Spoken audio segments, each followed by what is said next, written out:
Et chers frères et sœurs en Christ, membres des églises branches, dont les églises branches, les églises associatives, membres des sanctuaires locaux et tous les membres qui participent à ces cultes sur Internet et les téléspectateurs de GCN. Lorsque vous élevez des enfants d'environ 2 à 3 mois, ils peuvent être blessés en touchant ou en mangeant des choses dangereuses dans la maison. Par exemple, supposons qu'il y a du poison dans la maison, même si le parent disent aux parents, vous ne devez jamais boire cela. Ils ne comprennent pas ce que cela signifie. C'est pourquoi le parent cache ces choses dangereuses à la vue des enfants ou retire simplement ces choses de la maison.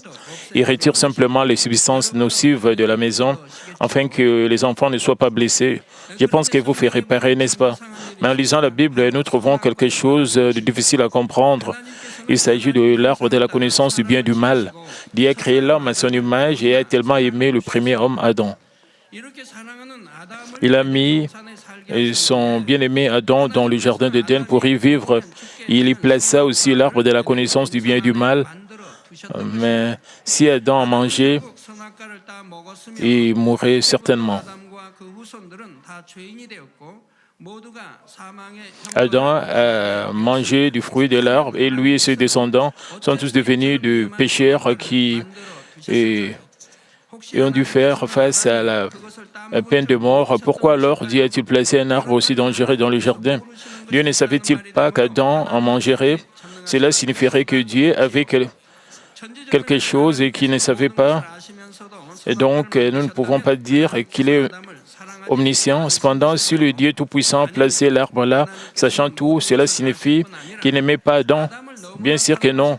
Dieu connaissait toutes choses et il aimait extrêmement Adam. C'est pourquoi il y a placé l'arbre de la connaissance du bien et du mal. Aujourd'hui, c'est la 5e session sur le message de la croix et je vais vous expliquer la providence dans le fait que Dieu ait placé l'arbre de la connaissance du bien et du mal. J'espère que vous réaliserez la providence et l'amour de Dieu gravé dans l'arbre de la connaissance du bien et du mal à travers ces messages. Je prie au nom du Seigneur qu'en le réalisant clairement, vous deviendrez des enfants de Dieu et qu'il aime du plus profond de votre cœur et qui sont aimés de Dieu.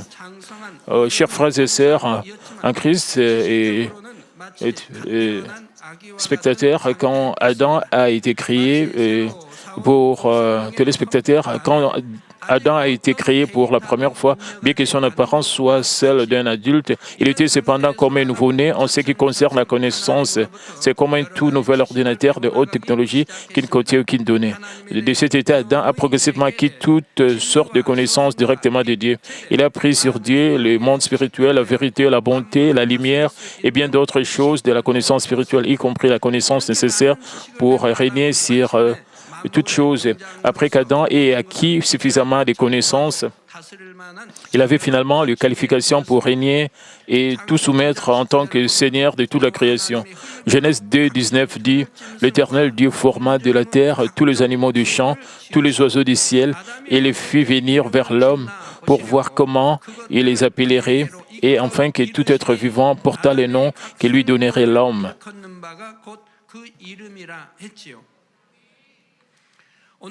Aujourd'hui, même le meilleur érudit aviaire ne serait pas en mesure de connaître tous les noms et caractéristiques de tous les oiseaux de la terre, mais Adam connaissait les caractéristiques et l'écologie de tous les animaux ainsi que de tous les oiseaux, afin qu'ils puissent tous les nommer de manière appropriée. Avec ce genre de connaissances et de sagesse incroyable, Adam et Ève ont commencé à se multiplier en donnant naissance à de nombreux enfants. Genèse 1, 28 dit, Dieu les bénit et leur dit, soyez féconds, multipliez, remplissez la terre et la sujettissez, et dominez sur le poisson de la mer, sur les oiseaux du ciel et sur tout animal qui se met sur la terre. Comme Dieu l'a dit, soyez féconds, multipliez, ils ont donné naissance à de nombreux enfants. Le fait qu'Adam et Ève aient donné naissance à des enfants dans le jardin doit être confirmé dans la Bible.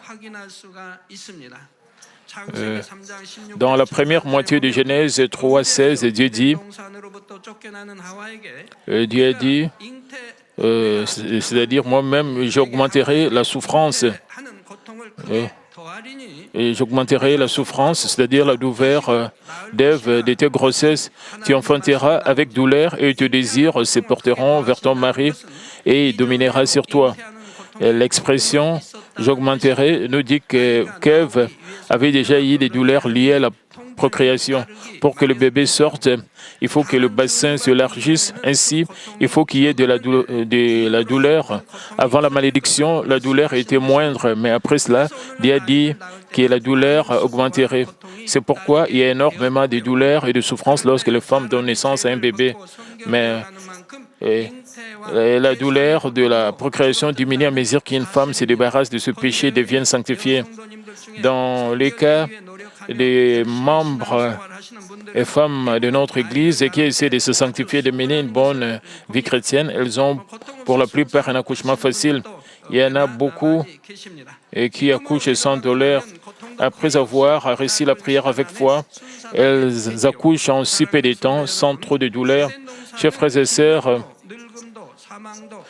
le jardin d'Éden est un endroit où il n'y a ni maladie, ni vieillissement, ni mort. Adam et Ève ont vécu dans ce jardin pendant un nombre incalculable de jours. Quand Dieu m'a expliqué le message de la croix, il a dit qu'Adam a vécu dans le jardin d'Éden pendant un nombre incalculable de jours. La Bible mentionne brièvement le jardin, tant de gens se méprennent.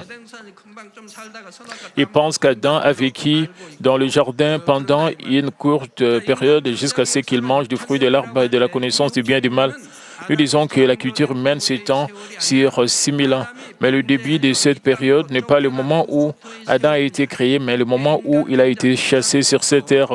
C'est à partir du moment où la culture humaine a commencé, quand il a été chassé sur cette terre, le moment où il a commencé à vivre sur cette terre est le début de la culture humaine. Un nombre incalculable d'années s'est écoulé entre la création d'Adam et le moment où il avait péché. Pendant cette longue période, Adam jouit d'une grande autorité en tant que Seigneur de toutes choses et il ne manquait de rien. Mais quand Dieu a laissé Adam vivre dans le jardin d'Éden, il a interdit une chose à Adam. Il ne devait pas manger du fruit de l'arbre de la connaissance du bien et du mal. Genèse 2, 16 à 17 dit « L'Éternel Dieu donna cet ordre à l'homme, et tu pourras manger de tous les arbres du jardin, mais tu ne mangeras pas de l'arbre de la connaissance du bien et du mal, car les jours où tu en mangeras, tu mourras certainement. » Au début, Adam et Ève avaient bien observé ces commandements. Mais avec le temps, ils n'ont pas gardé le commandement de Dieu dans leur cœur. Les anges ont été créés uniquement pour obéir conditionnellement au commandement de Dieu. Mais aux hommes, Dieu leur a donné le libre arbitre. Les hommes peuvent obéir ou choisir de ne pas obéir selon leur propre volonté. Après un long moment, Adam et Ève n'ont pas réussi à garder la parole de Dieu dans leur esprit. Avec leur libre arbitre, ils ont fini par manger du fruit de l'arbre de la connaissance du bien et du mal. Jusqu'à ce qu'Adam et Ève aient mangé du fruit de l'arbre, le serpent joua un rôle très important. L'ennemi diable et Satan ont incité le serpent à tromper Ève. Aujourd'hui, la plupart des gens se sentent dégoûtés ou repoussés lorsqu'ils voient le serpent. Mais ce n'est pas que les hommes n'aimaient pas le serpent depuis le début. Depuis le moment où ils ont été créés, les hommes sont arrivés à ne pas aimer le serpent au plus profond de la nature parce qu'ils ont été poussés sur le chemin de la mort à cause du serpent. En fait, le serpent, avant d'être maudit, n'était pas du tout repoussant. Comme toutes les autres créatures de Dieu, ils étaient également beaux et avaient une apparence agréable. L'apparence du serpent d'aujourd'hui est l'apparence qui a été altérée par la malédiction de Dieu après avoir trompé Ève. Honnêtement parlant, regardez de plus près les serpents. Et ils sont adorables et comme les animaux de compagnie, leur peau est lisse. Les autres, les chiens, ont des poux et parfois ils sentent mauvais.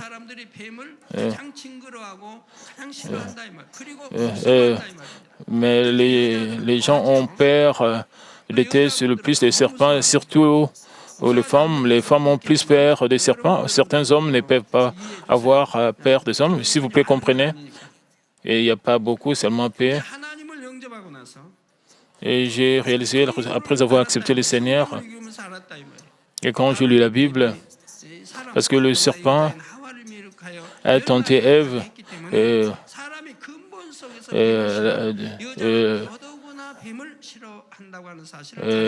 la femme, où les hommes ont détesté les serpents dans leur nature, et spécialement les femmes. Sinon, les serpents sont très propres, quand ils ont des venins. On peut bien jouer avec les serpents. Vous devez comprendre combien la Bible est vieille et vraie. L'apparence du serpent d'aujourd'hui est l'apparence qui a été aggravée par la malédiction de Dieu après que le serpent y trompait Ève. Le serpent n'était pas seulement beau, mais risé, comme dit la Bible, à savoir c'est un animal malin et risé. En d'autres termes, être risé signifie avoir la sagesse de gagner le cœur des gens. Le serpent était risé pour plaire à Ève et gagner son cœur. Ainsi, lorsque le serpent essayait de la tromper, il était plus probable qu'Ève ne serait pas aussi prudente. Ainsi, lorsque le serpent essayait de la tromper, il était plus probable qu'Ève ne serait pas aussi prudente. Lorsque vous menez une vie chrétienne, dans de nombreux cas, l'ennemi diable et Satan vous tentent pour commettre des péchés à travers ceux qui sont proches de vous. Lorsque vous êtes tenté par votre famille, vos amis ou ceux qui vous aimez, vous êtes plus susceptible de vous éloigner de la vérité. Lorsque Satan a tenté Ève, il a utilisé le serpent qui avait été proche d'Ève. Un jour, le serpent a demandé à la femme, dans Genèse 3:1, dit-il, dit réellement, vous ne mangerez pas de tous les arbres du jardin. C'était la tenter avec des paroles astucieuses pour qu'elle soit trompée. Dieu n'a jamais dit qu'elle n'avait pas le droit de manger de tous les arbres du jardin. Il a dit qu'elle était autorisée à manger de l'arbre de vie au milieu du jardin. Il lui était permis de manger tous les fruits, sauf c'est de l'arbre de la connaissance. Mais le serpent a changé le mot en demandant, Dieu a-t-il réellement dit, vous ne mangerez pas de tous les arbres du jardin? Dans Genèse 3:2-3, la femme répondit au serpent, nous mangerons du fruit des arbres du jardin, mais quant au fruit de l'arbre qui est au milieu du jardin, Dieu a dit, vous n'en mangerez point et vous ne toucherez point de peur que vous ne mouriez. Dieu a en fait dit que si elle en mangeait, elle mourrait, mais Ève n'a pas gardé la parole à l'esprit et elle a rajouté de peur quelle mère, il a oublié certainement. Elle a changé quelques mots. Dieu a dit, ils vont sûrement mourir. Mais Ève a répondu qu'elle va mourir sans dire certainement. Et donc, en répondant, Ève a affaibli la parole de Dieu, qu'elle va mourir seulement après avoir mangé. Mais Dieu dit qu'elles vont sûrement mourir. Mais Ève va changer la parole. Elle a dit, elle a changé la parole comme si elle pouvait ou non mourir en la mangeant. Mais si nous gardons la parole de Dieu à l'esprit et que nous la modifions ainsi, nous serons plus facilement trompés par Satan. Et Dieu a dit que vous pouvez manger de l'arbre de la vie. Mais il a dit, Dieu a interdit de manger de tous les arbres au milieu du jardin. Elle a changé la parole de Dieu comme si elle pouvait ou non mourir en le mangeant. Si nous ne gardons pas la parole de Dieu à l'esprit, mais que nous la modifions ici, nous serons plus facilement trompés par Satan. C'est à cause de cela que les œuvres de Satan ont lieu. Le commandement de Dieu n'est pas quelque chose auquel nous pouvons ou non obéir. Si nous obéissons, nous obtenons la vie. Mais si nous obéissons, nous prenons le chemin de la mort. Par exemple, si Dieu dit observez le sabbat, nous devons garder cela à l'esprit et nous assurer de le faire. Et si quelqu'un observe le sabbat certains dimanches et ne le fait pas d'autres dimanches selon ses pensées, il ne serait même pas sauvé. Quand Ève a changé la parole de Dieu, les serpents pu entrer par cette ouverture. Le serpent a dit à la femme, vous ne mourrez point, mais Dieu sait que le jour où vous en mangerez, vos yeux s'ouvriront et vous serez comme des dieux connaissant le bien et le mal. Genèse 3, 4, 5. Quant à Ève, elle ne voulait même pas manger de l'arbre puisque c'était interdit par Dieu. Mais lorsqu'elle accepta la tentation du serpent et voulut devenir comme Dieu, alors quand elle regardait l'arbre maintenant, il avait l'air complètement différent puisque la convoitise des yeux, la convoitise de la chair, l'orgueil de la vie était agité. Les fruits avaient l'air bon pour la nourriture, étaient un délice pour les yeux et étaient désirables pour rendre sage.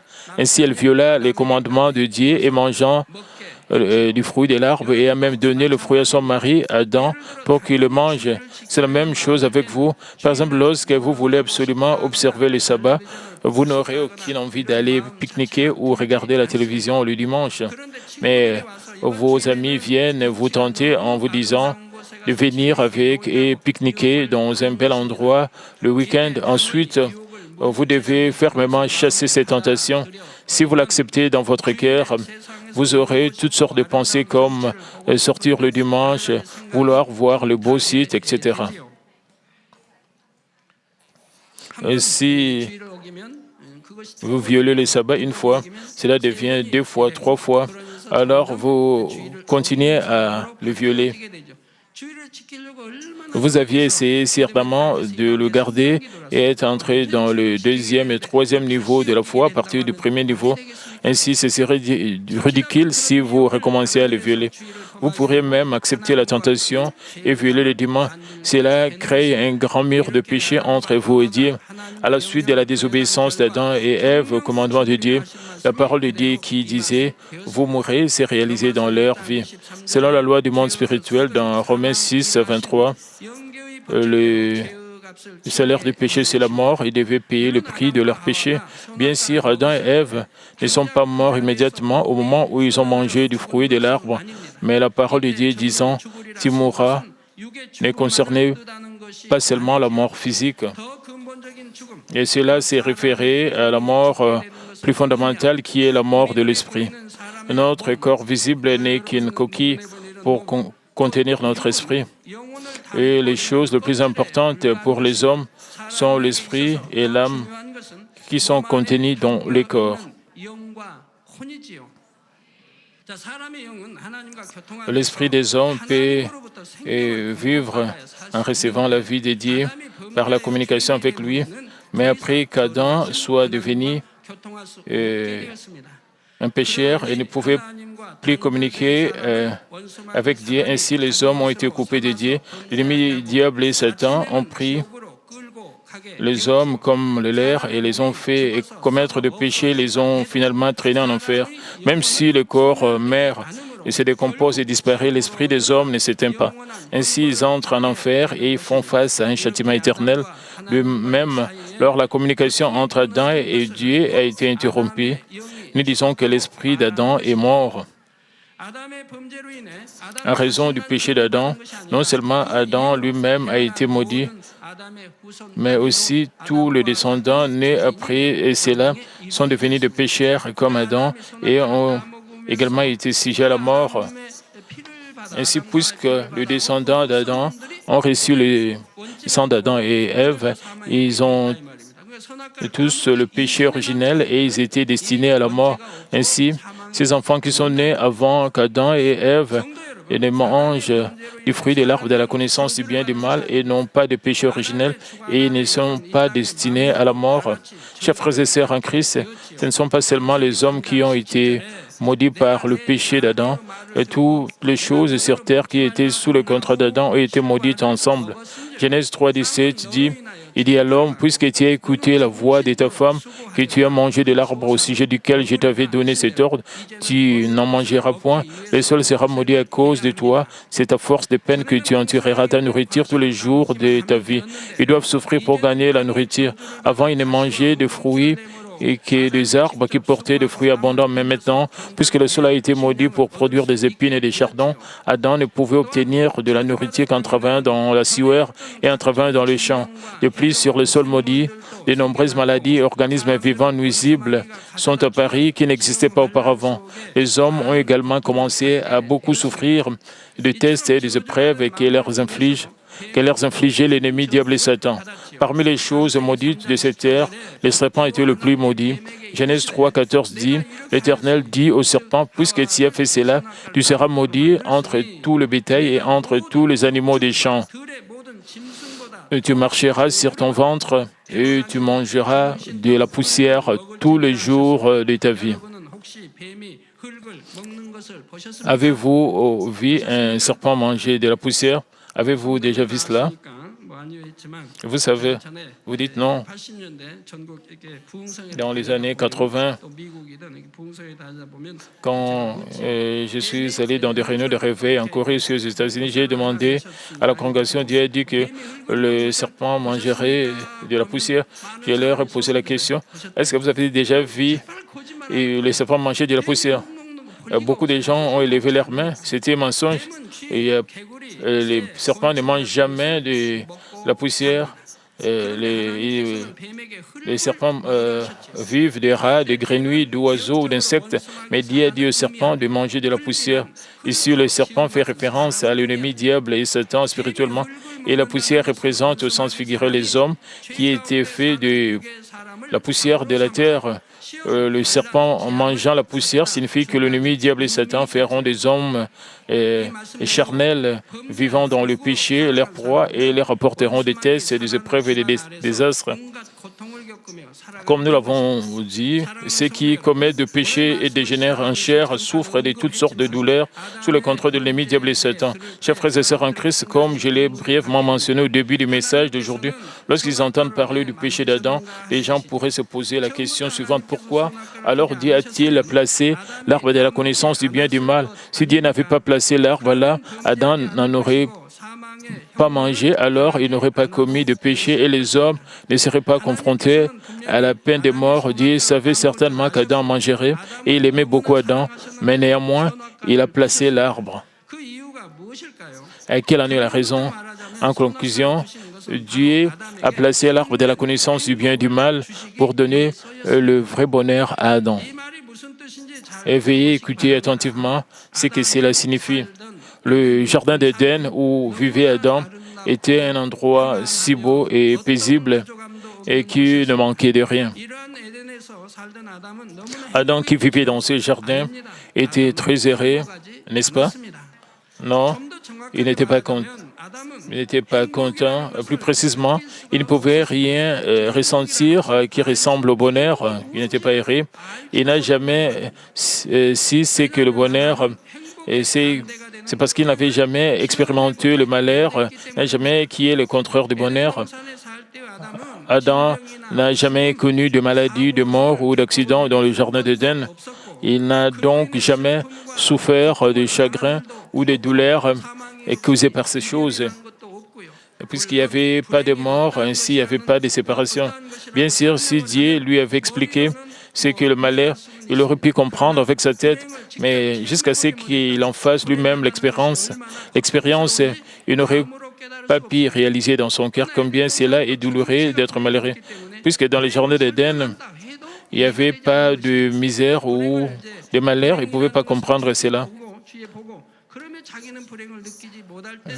S'il avait vu le malheur autour de lui, il pouvait comprendre.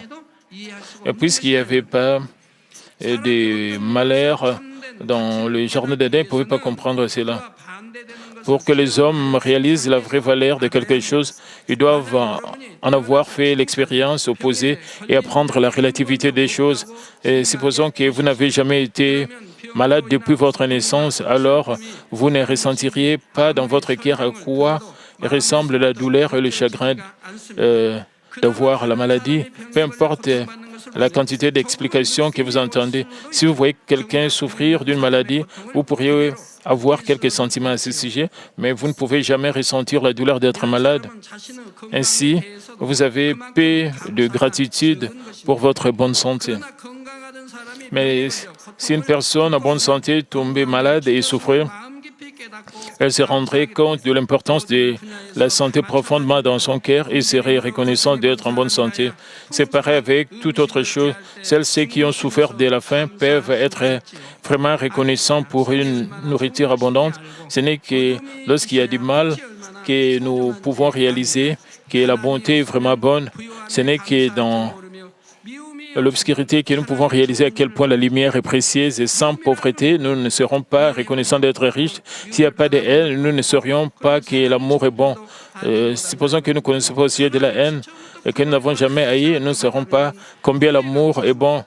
Si vous menez juste une vie dans la richesse dès le début, vous ne serez pas reconnaissant d'être riche. Disons que quelqu'un qui est en bonne santé devient malade et il pense qu'il est le plus malade dans ce monde. Et je vais dire, je ne savais pas qu'il y aurait quelque chose de plus douloureux que cela. Alors, quand les gens ont des maux dedans, et ils disent, oh, pasteur, parce que ça fait très mal. J'ai des douleurs au niveau de mes dents, ça fait très mal. Et c'est vraiment une douleur lancinante. Qu'en est-il des oreilles? Et ils pensent qu'ils sont très malades plus que les autres. Et ils se plaignent beaucoup à cause des douleurs quand ils ont des douleurs au niveau de leurs oreilles. En réalité, ce n'est pas la plus grande douleur. En voyant ceux qui souffrent des cancers, seulement 2 ou 3 mois, et leurs cheveux deviennent gris à cause de douleurs très profondes. Ils ne peuvent même pas mettre du shampoing sur leur tête, sur leurs cheveux, parce qu'ils ont beaucoup de douleurs, ceux qui souffrent des cancers. Ils ne peuvent même pas se maquiller, ceux qui souffrent des cancers. Et sans expérimenter de telles douleurs, d'autres se plaignent seulement à cause des douleurs au niveau de leurs dents, des douleurs au niveau de leurs oreilles. Ils disent qu'ils souffrent le plus, ils ont la plus grande douleur. Adam qui vivait dans le jardin d'Éden, où il n'y avait aucun malheur, et ne pouvait pas réaliser son bonheur, puisqu'il n'avait jamais vu la mort, il ne pouvait pas pleinement comprendre dans son cœur ce que cela signifiait lorsque Dieu dit tu mourras certainement. Dieu aimait beaucoup Adam et lui fournissait tout, mais Adam ne pouvait pas remercier Dieu du fond de son cœur. Mais après avoir mangé du fruit de l'arbre de la connaissance du bien et du mal et a été chassé du jardin, toutes choses ont changé. Comme Adam devait vivre dans le monde maudit, il a commencé à souffrir de beaucoup de choses et qu'il ne connaissait pas auparavant, connaissant la fatigue, la faim, la fatigue, le froid, la chaleur, la mort et la séparation, les chagrins, les douleurs causées par le péché. Adam a pu réaliser à quel point il était erré quand il était dans le jardin. Chers frères et sœurs en Christ, si les hommes vivent sans ressentir le vrai bonheur et quel est le sens de leur vie, bien qu'ils vivent dans le confort, même si nous devons souffrir pendant une courte période, si nous pouvons réaliser le bonheur à travers cette souffrance, ce serait une vie précieuse. Le parent physique ne garde pas leurs enfants uniquement à la maison, même s'ils les aiment tant. À l'extérieur de la maison, il y a des mauvais amis, des tentations, des dangers tels que les accidents de la circulation et les maladies contagieuses. Mais parce que les enfants peuvent devenir adultes et après être allés à l'école, avoir fait l'expérience de la société où les parents voient leurs enfants dans le monde. C'est la même chose avec Dieu le Père. Ce serait bien si Adam pouvait réaliser le bonheur dans son cœur sans éprouver de chagrin et de douleur et rendre grâce et aimer Dieu. Mais contrairement à Dieu, le Créateur, une créature telle que l'homme ne peut pas réaliser la relativité des choses sans expérience. C'est pourquoi Dieu a placé l'arbre de la connaissance du bien et du mal. Il a laissé l'homme expérimenter le malheur et la douleur afin qu'il puisse comprendre la relativité. Mais cela ne signifie pas que Dieu a conduit Adam à commettre un péché. C'est juste que Dieu a permis à Adam de choisir de son plein gré.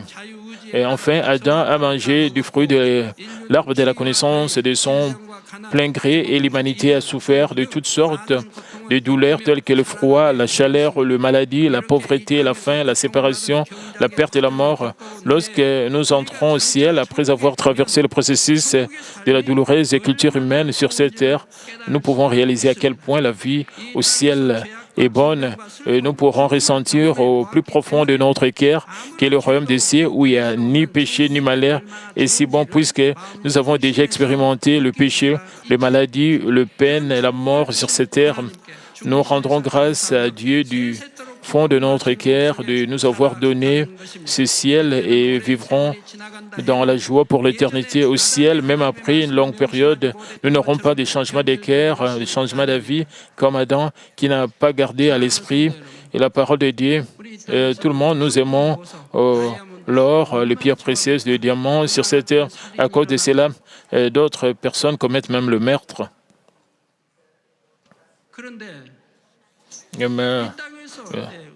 Mais Père, nous marchons sur les sols, sur la poussière, mais quand nous allons entrer au ciel, il n'y a pas de la poussière, il n'y a même pas de la poussière, il n'y a pas de choses périssables au ciel, il n'y a pas de choses nauséabondes au ciel. Et alors que nous aimons beaucoup sur cette terre, au ciel, les chemins sont faits d'or. Combien nous serons contents, heureux.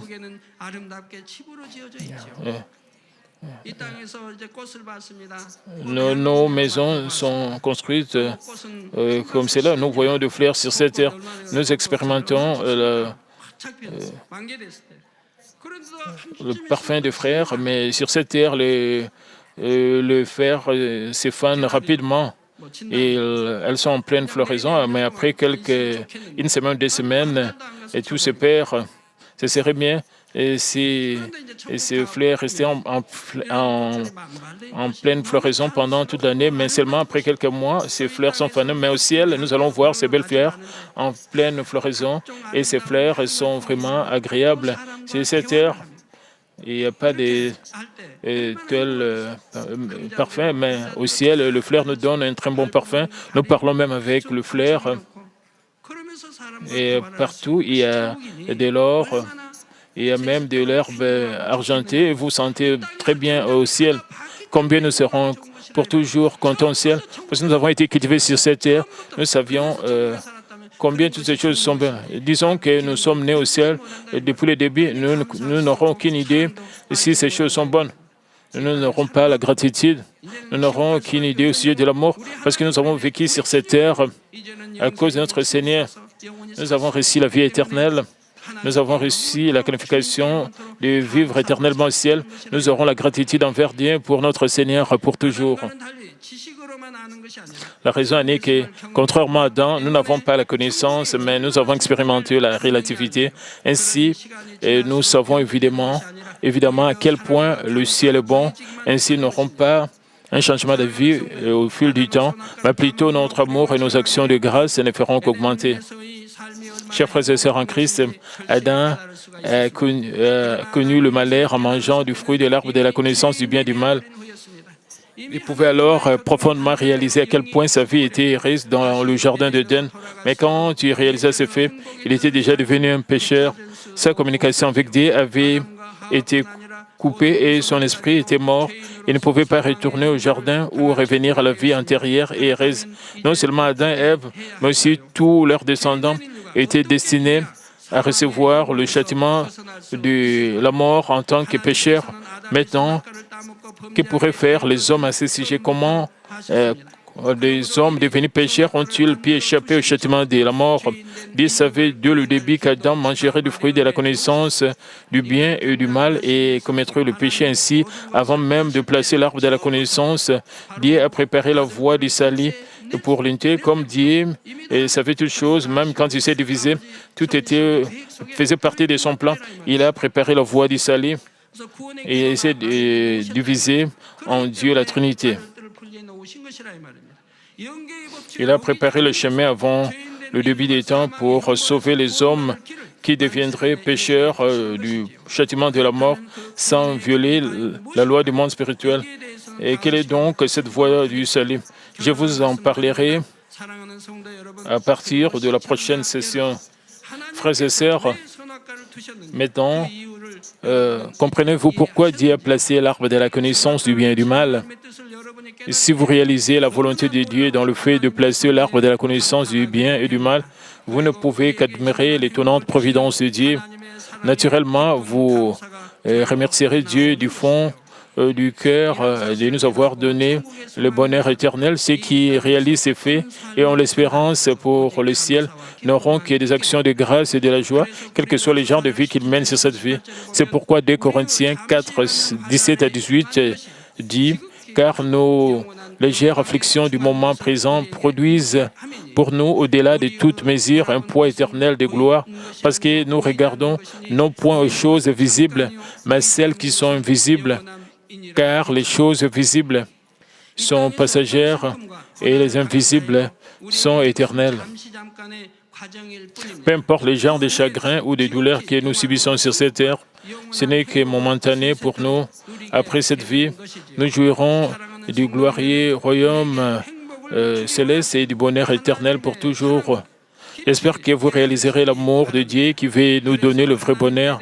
Ce faisant, je prie au nom du Seigneur que vous meniez une vie chrétienne débordante de joie avec votre gratitude pour Dieu et votre expérience pour le ciel. Prions tous concernant ce message. Père éternel, merci encore pour ce message combien important concernant le message de la croix. Permets que nous réalisons la raison pour laquelle, Père, tu as placé l'arbre de la connaissance du bien et du mal. Père, tu nous aimes tant, Père. Merci pour toutes choses. Et tu as voulu que nous puissions vraiment réaliser la relativité pour que nous soyons vraiment reconnaissants du fond de notre cœur. Père éternel, merci pour toutes choses. Permets que nous puissions récupérer l'image perdue, ton image perdue, que nous puissions vraiment nous sanctifier, que nous puissions nous débarrasser de tout ce qui est péché et mal. Père, permet que nous puissions purifier notre cœur, que nous puissions laver notre robe et chaque jour, Père, permet que nous puissions vraiment rechercher la sanctification et la parfaite sanctification. Permet que nous puissions marcher dans la vérité, que nous puissions marcher selon tes commandements, que nous puissions marcher dans la lumière, que nous puissions te plaire, Père. Aide-nous toujours, Père et gloire Seigneur, à suivre le désir du Saint-Esprit. Père, change-nous, transforme-nous pour ta gloire au nom de notre Seigneur Jésus-Christ, ainsi prié. Amen. Maintenant, nous allons recevoir la prière du pasteur principal pour le malade. Si vous êtes malade, posez votre main sur votre partie malade. Si vous n'êtes pas malade, posez votre main sur votre poitrine en posant votre main sur votre poitrine pour le désir de votre cœur. Alléluia, Dieu le Père, Dieu Tout-Puissant, Dieu d'amour. S'il te plaît, pose ta main sur tous ceux qui reçoivent cette prière maintenant. Et sur JCN, transcendant le temps et l'espace, et sur tous les enfants de Dieu à travers le monde. Donne-leur la foi de croire du fond de leur cœur, chasse tout ce qui est pensée négative et doute, chasse tout ce qui est test preuve. Depuis jusqu'à la tête, les parties internes, les jointures, les tissus, les cellules, quel que soit le parti malade, et consume-les avec le feu du Saint-Esprit et avec la lumière originelle. Au nom de Jésus-Christ, j'ordonne à l'ennemi diable et Satan et toutes sortes de maladies, virus, infirmités, quitter que la lumière brille. S'il te plaît, consume toutes leurs maladies en phase terminale et les maladies incurables avec le feu du Saint-Esprit. Et chasse toutes les maladies endémiques, y compris la malaria, et toutes les maladies contagieuses telles que le rhume, la grippe et la fièvre, quitter les protéger de toutes sortes de germes et de virus. Guérir tout ce qui est cancer d'estomac, de poumons, ou des seins, d'intestin, sida, leucémie, apoplexie cérébrale, hypertension, hypotension, diabète, problèmes de thyroïde, du cœur, de poumons, maladies des femmes, toutes sortes d'inflammations puissent les quitter. Guérir tout ce qui est polio, AVC, arthrite, hernie discale, douleur dorsale, maux de tête, névralgie, toutes sortes de douleurs puissent disparaître. Épilepsie, autisme, dépression, névrose, autres maladies mentales, quittez-les. Toutes sortes de paralysies soient guéries, que les paralytiques se lèvent et marchent, que leurs yeux puissent bien voir, que les oreilles puissent bien entendre, que les aveugles voient, que les muets parlent, que les sourds entendent. Et guéris-les de tout ce qui est fait secondaire, de toutes sortes d'accidents, et guéris leurs os fracturés. Restaure tout ce qui est brûlé et permet que la sensation de chaleur puisse disparaître. Père, permet qu'il n'y ait pas de cicatrices qui restent. Soyez purifiés de toute dépendance à la drogue, à l'empoisonnement et aux mauvaises substances. Que les tissus morts, les cellules mortes soient régénérées, ramènent le mort à la vie. Donne à tes enfants la bénédiction de la conception. Recevez la bénédiction de la conception. Au nom de Jésus-Christ, j'ordonne, ennemi diable et Satan, les principautés de la puissance de l'air, les mauvaises forces dans le lieu céleste et leurs serviteurs, quittez-les. Quittez-les, esprit impur et trompeur, esprit de séparation et toute force de ténèbres, tout ce qui est chaîne de message soit brisé. Ténèbres, quittez-les, que la lumière brille. Et Père Dieu, donne l'air la force de crier dans la prière et la puissance de rejeter le péché pour devenir sanctifié. Comme l'air homme prospère, permet que tout marche très bien fait, que leur famille soit évangélisée. Protège-les de toutes sortes d'accidents et de désastres tout au long de cette semaine et bénis-les pour qu'ils puissent mener une vie prospère sans aucun problème. Avec le fer-don du Saint-Esprit, l'armée céleste et les anges, avec tes yeux enflammés, protège tous tes enfants, leurs familles, leurs lieux de travail et leurs affaires. Donne aux étudiants la sagesse et l'intelligence, donne-leur l'enthousiasme et la ferveur de bien étudier. Et s'il te plaît, garde leur cœur, leurs pensées des choses mondaines et permets qu'ils puissent t'aimer avec plus de ferveur. Que tes enfants mangent ou boivent, ou dans tout ce qu'ils feront, permets qu'ils puissent le faire pour te glorifier, Père Dieu. Qu'ils soient capables de témoigner au sujet du Dieu vivant en disant « J'ai rencontré et expérimenté Dieu, j'ai reçu ses réponses et ses bénédictions. » Et Père Dieu, merci. Sois glorifié toi seul. Au nom de notre Seigneur Jésus-Christ, j'ai ainsi prié. Amen.